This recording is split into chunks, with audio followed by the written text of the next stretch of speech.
ശാന്തി. 27/8/2024. ഇന്നത്തെ മുരളിയുടെ main points. മധുരമായ കുട്ടികളെ, ചൈതന്യ അവസ്ഥയിലിരുന്ന് ബാബയെ ഓർമ്മിക്കണം. മൂക അവസ്ഥയിലേക്ക് പോകുക അല്ലെങ്കിൽ ഉറങ്ങുക, ഇത് യോഗമല്ല. നാം ബാബയെ ഓർമ്മിക്കേണ്ടത് ഉണർന്നിരുന്നാണ്. ഉണർന്നിരുന്ന് എന്നുദ്ദേശിക്കുന്നത് നാം ബോധപൂർവം ബാബയെ ഓർമ്മിക്കുകയാണ്. സ്നേഹത്തോടെ നാം ബോധപൂർവം ബാബയെ ഓർമ്മിക്കുന്നു. അല്ലാതെ നമ്മൾ അറിയാതെ തന്നെ ഉറക്കത്തിൽ ഓർമ്മിക്കുന്നു എന്നാകരുത്. അങ്ങനെ മൂക അവസ്ഥയിലേക്ക് പോകുക അല്ലെങ്കിൽ ഉറങ്ങുക, ഇതിനെ ഒരിക്കലും യോഗം എന്ന് പറയില്ല.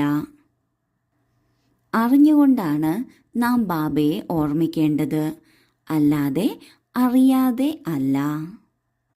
ചോദ്യം: നിങ്ങളോട് കണ്ണുകൾ അടച്ചിരിക്കരുത് എന്ന് പറയുന്നതിൻ്റെ കാരണം എന്താണ്? ഉത്തരം: നിങ്ങൾ കണ്ണുകൾ അടച്ചിരിക്കുകയാണെങ്കിൽ കടയിലുള്ള മുഴുവൻ സാധനങ്ങളും കള്ളൻ മോഷ്ടിച്ചുകൊണ്ടു പോകും. മായയാകുന്ന മോഷ്ടാവ് ബുദ്ധിയിൽ ഒന്നും ധാരണ ചെയ്യാൻ സമ്മതിക്കില്ല. കണ്ണുകൾ അടച്ച് യോഗത്തിലിരിക്കുകയാണെങ്കിൽ ഉറക്കം വരും. ഇത് അറിയാനും സാധിക്കില്ല. ഇതിനാൽ കണ്ണുകൾ തുറന്നു തന്നെ ഇരിക്കണം.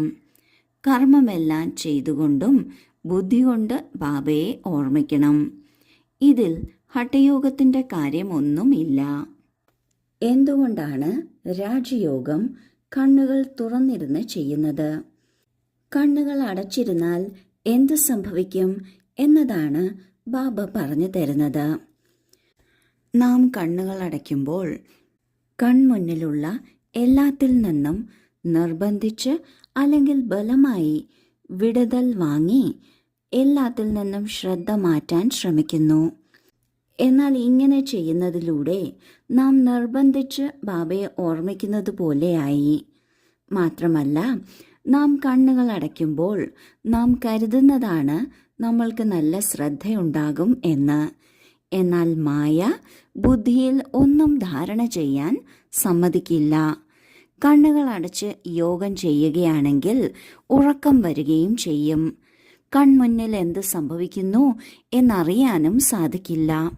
നാം ഇതെല്ലാം അറിഞ്ഞുകൊണ്ടും ഇവയുടെ എല്ലാം ഇടയിലിരുന്നു കൊണ്ടും ഇവയിൽ നിന്ന് മനസ്സുകൊണ്ടും ബുദ്ധി കൊണ്ടുമാണ് ഉപരാമമാകേണ്ടത്, കണ്ണുകൾ കൊണ്ട് മാത്രമല്ല. ഇങ്ങനെയുള്ള കുറവുകളെല്ലാം കാരണമാണ് ബാബ കണ്ണുകൾ തുറന്നിരുന്ന് യോഗം ചെയ്യണം എന്ന് പറയുന്നത്. ഇപ്രകാരം ജോലിയെല്ലാം ചെയ്തുകൊണ്ടും ബുദ്ധി കൊണ്ടാണ് ബാബയെ ഓർമ്മിക്കേണ്ടത്, കണ്ണുകൾ കൊണ്ടോ ഇരിക്കുന്നത് കൊണ്ടോ അല്ല. ഇത് ഹഠയോഗമല്ല. ഇങ്ങനെ ചെയ്താലേ അങ്ങനെ പറ്റുള്ളൂ എന്നത് ശാരീരികമായ രീതിയിൽ ഇല്ല. നാം ശരീരത്തെ വളരെ റിലാക്സ്ഡായി വെച്ചിരുന്നാലും മനസ്സും ബുദ്ധിയും കൊണ്ടാണ് ബാബയെ ഓർമ്മിക്കേണ്ടത്.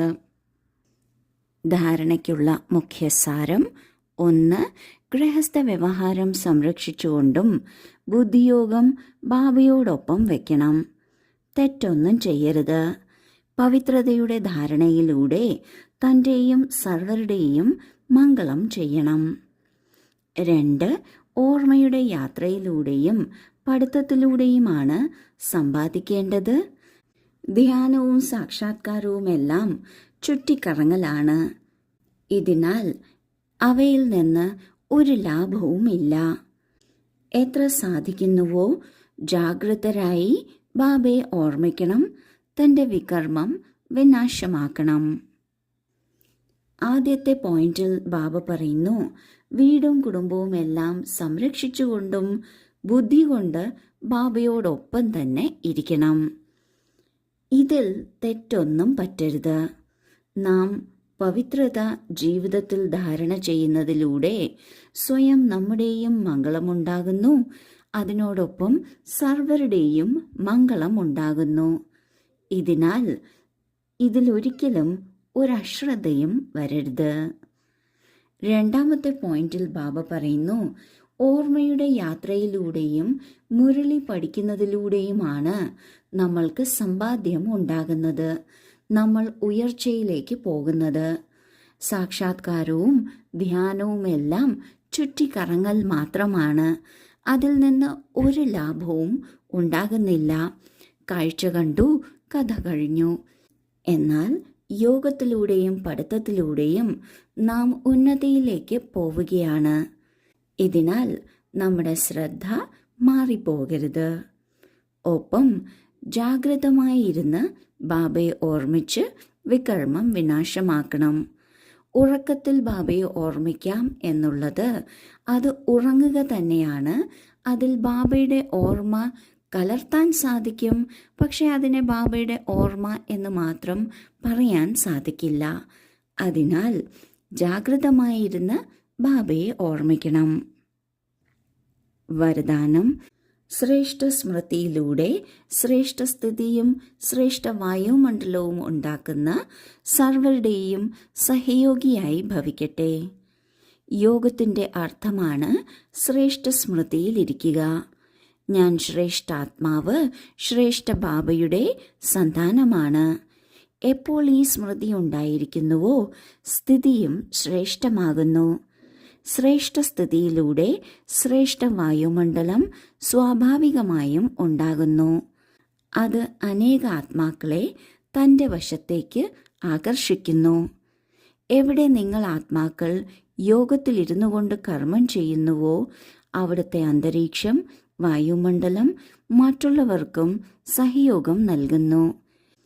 ഇങ്ങനെയുള്ള സഹയോഗി ആത്മാക്കൾ ബാബയ്ക്കും വിശ്വത്തിനും പ്രിയപ്പെട്ടവരാകുന്നു.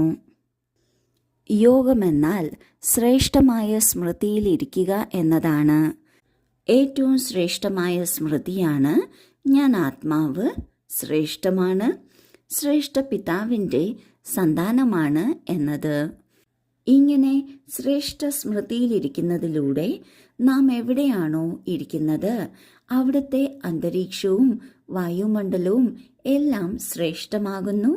അത് മറ്റുള്ള ആത്മാക്കളെയും ആകർഷിക്കുന്നു, മറ്റുള്ളവർക്കും സഹയോഗം നൽകുന്നു. ഇങ്ങനെയുള്ള സഹയോഗി ആത്മാക്കൾ ബാബയ്ക്കും വിശ്വത്തിനും പ്രിയപ്പെട്ടവരാകുന്നു. സ്ലോഗൻ: അചലസ്ഥിതിയുടെ ആസനത്തിൽ ഇരിക്കുന്നതിലൂടെ രാജ്യസിംഹാസനം ലഭിക്കുന്നു. ആരാണോ തൻ്റെ മനസ്സിൻ്റെ സ്ഥിതി കൊണ്ട് അചലമായിരിക്കുന്നത്, കാര്യങ്ങൾ വരുമ്പോൾ അതിൽ വിഷമിച്ചു പോകാത്തത്, ആശയക്കുഴപ്പത്തിൽ വരാത്തത്, അവർക്കാണ് ഭാവിയിലെ രാജ്യസിംഹാസനം ലഭിക്കുന്നത്. ഓം ശാന്തി.